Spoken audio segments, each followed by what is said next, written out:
Hello everyone. Today we want to design and simulation the small drawing multi-site control circuit for the motor. Okay, let's start design.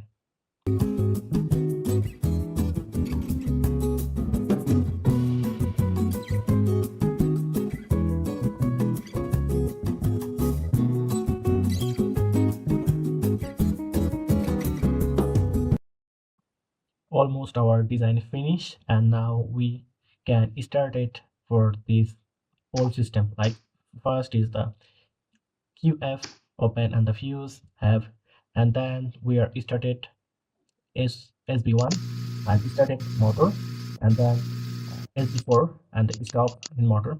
We also can use the SB2 for the running the motor, and both of can use SB5 also stop button and the started SB2, and this stop anyone can stop this motor.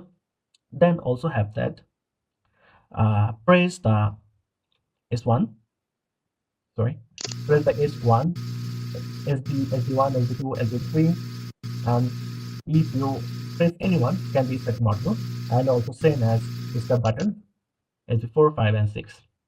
And here control your magnetic contactor and also thermal relay using for the protective activity. So this is our simple circuit. Thank you for watching my channel.